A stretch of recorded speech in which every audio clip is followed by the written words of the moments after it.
नमस्कार दोस्तों, मैं मनदीप और आप देख रहे हैं शेयर तक चैनल को। आज दोस्तों हम बात करने जा रहे हैं भारत के 4 पीएसयू बैंक की। जी आखिरकार भारत के इन 4 पीएसयू बैंक के फंडामेंटल एनालिसिस करेंगे, एक एक का डाटा पॉइंट रखेंगे। साथ ही दोस्तों इनको कंपैरिजन करते हुए हम आखिर में दो स्टॉक चुनेंगे जिनका हम टेक्निकल एनालिसिस कर कर आपको बताएंगे सही एंट्री और एग्जिट लेवल, ताकि आप भी आने वाले दिनों में अच्छा खासा मुनाफा स्टॉक मार्केट से कमा पाएं।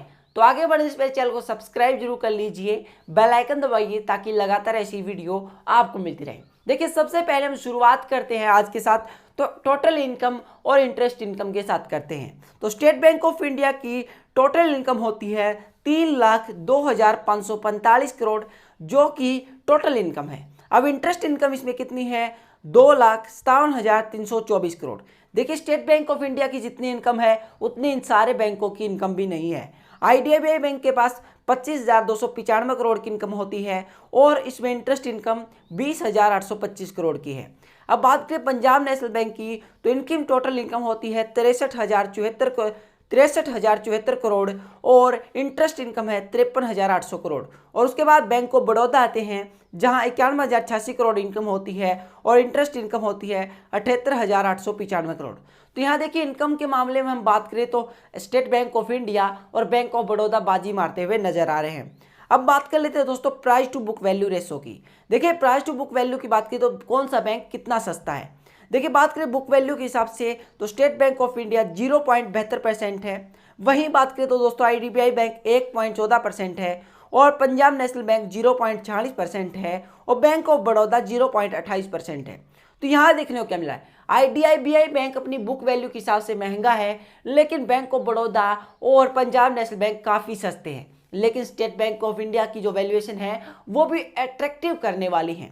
अब देखिए उसके बाद हम चलते हैं दोस्तों कितना नेट इंटरेस्ट मार्जिन कंपनियां कमा रही हैं। देखिए स्टेट बैंक ऑफ इंडिया 3.19% कमा रहा है। वहीं दोस्तों बात करें आईडीबीआई बैंक 2.61% कमा रहा है। तो पंजाब नेशनल बैंक की बात करें तो वो 2.3% कमा रहा है और बैंक ऑफ बड़ौदा 2.72% कमा रहा है। यानी यहाँ पर इंटरेस्ट मार्जिन की बात करें तो यहाँ भी कहीं ना कहीं बाजी स्टेट बैंक ऑफ इंडिया ही मार रहा है और उसके बाद कहीं ना कहीं रेस में आईडीबीआई बैंक है और पंजाब बैंक ऑफ बड़ौदा भी कहीं ना कहीं वहाँ है। तो यहाँ भी इक्वल मान सकते हैं, लेकिन number 1 state bank of India है। अब उसके बाद बात करें कासा की, तो कासा किसका कितना परसेंटेज है। कासा देखिए स्टेट बैंक ऑफ इंडिया का 44% है, आईडीबीआई बैंक का 47% है, पंजाब नेशनल बैंक का 44% है और बैंक ऑफ बड़ौदा का 39% है। कासा में आईडीबीआई बैंक सबसे आगे है और पंजाब नेशनल बैंक और स्टेट बैंक ऑफ इंडिया बराबर खड़े नजर आते हैं और बैंक ऑफ बड़ौदा काफ़ी पीछे है। अब बात कर लेते हैं रिटर्न ऑन एसेट की, तो यहाँ पर देखिए आपको देखने को मिला है स्टेट बैंक ऑफ इंडिया की रिटर्न ऑन एसेट 0.38% है। वहीं आईडीबीआई बैंक माइनस में 4.29% है, पंजाब नेशनल बैंक 0.04% है और बैंक ऑफ बड़ौदा 0.06% है। अब मार्केट कैप की बात कर लेते हैं। देखिए सबसे बड़ा मार्केट कैप है 1,70,504 करोड़ का स्टेट बैंक ऑफ इंडिया का। उसके बाद 40,121 करोड़ का आईडीबीआई बैंक का, पंजाब नेशनल बैंक का 30,161 करोड़ और बैंक ऑफ बड़ौदा का 21,601 करोड़। अब देखिए दोस्तों यहाँ पर अगर बात करें तो यहाँ पर मुझे दो बैंक सबसे ज़्यादा पसंद आए, वो आए बैंक ऑफ बड़ौदा और स्टेट बैंक ऑफ इंडिया।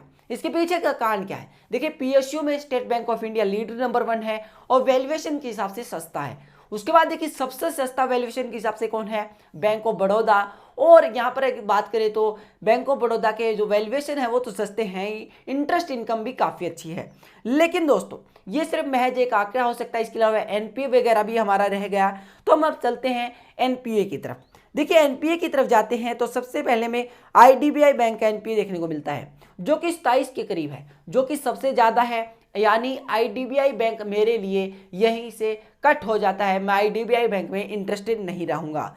उसके बाद दोस्तों आता है हमारा state bank of India. State bank of India का एनपीए सबसे कम 6% है, जो कि हमारे लिए सबसे बढ़िया है। अब दोस्तों हम बात कर लेते हैं पंजाब नेशनल बैंक के एनपीए की, तो वो 14% है और बैंक ऑफ बड़ौदा का एनपीए 9% है। तो मुझे यहाँ दो स्टॉक सबसे ज़्यादा पसंद कौन से आए? बैंक ऑफ बड़ौदा और स्टेट बैंक ऑफ इंडिया। जाहिर सी बात है इसके पीछे का कारण है उनका एनपीए कम होना। अब देखिए ये तो हो गया, लेकिन इसके अलावा एक आंकड़ा और रहता है मोरेटोरियम। आखिरकार किसका कितना लोन अभी होल्ड पर चल रहा है जिसका हमें EMI नहीं मिल रहा है बैंक को। तो देखिए यहाँ पर हम एक विश्लेषण करते हैं सिर्फ रिटेल इन्वेस्टर का। तो यहाँ आपको देखने को मिला स्टेट बैंक ऑफ इंडिया ने 59% अपने लोन रिटेल इन्वेस्टर या MSME को दे रखे हैं, और इनकी बात करें तो यहाँ पर 23% के करीब ऐसा लोन है जो कि अभी मोरेटोरियम में चल रहा है, यानी उसकी EMI बैंक को नहीं मिल रही है।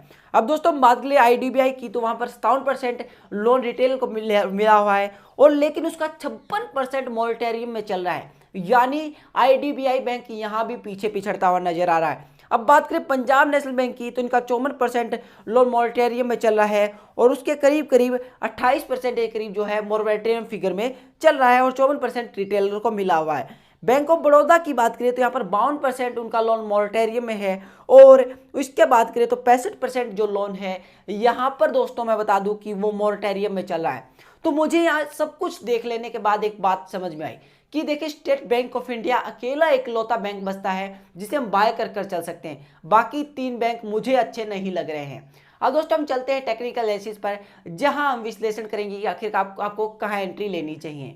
सामने दोस्तों स्टेट बैंक ऑफ इंडिया का डेली चार्ट ओपन हो चुका है। आपको जो फंडामेंटल एनालिसिस हुआ उससे पता चल गया होगा कि इन्वेस्टमेंट के लिए सिर्फ स्टेट बैंक ऑफ इंडिया ही एकमात्र अच्छा बैंकिंग शेयर है फिलहाल इन चारों बैंकिंग शेयरों में। तो अब देखिए यहाँ पर आपको देखने को क्या मिल रहा है, 200 रुपये का एक लेवल है जो कि लगातार इसके लिए रेजिस्टेंस का काम कर रहा है। यहाँ पर एक हॉरिजॉन्टल लाइन लगी हुई होगी, और आप देख सकते हैं कि करीबन 6 बार यहाँ से प्राइस रिजेक्ट होकर वापस नीचे जा चुका है।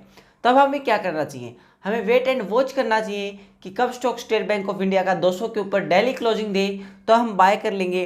स्टॉप लॉस दोस्तों हम 184 रुपये का लगाएंगे, और हमारा पहला टारगेट अगला रजिस्टेंस 231 रुपये होगा। उसके बाद अगला टारगेट 200 डेज की मूविंग एवरेज होगी, और उसके बाद हमारा आखिरी टारगेट 282 रुपये रहेगा। इस बैंकिंग के अलावा मेरा किसी भी बैंकिंग शेयर में कोई भी इंटरेस्ट नहीं है। अगर आपकी वीडियो अच्छी लगी लाइक कीजिए, शेयर कीजिए, चैनल को सब्सक्राइब करना बिल्कुल मत भूलिएगा।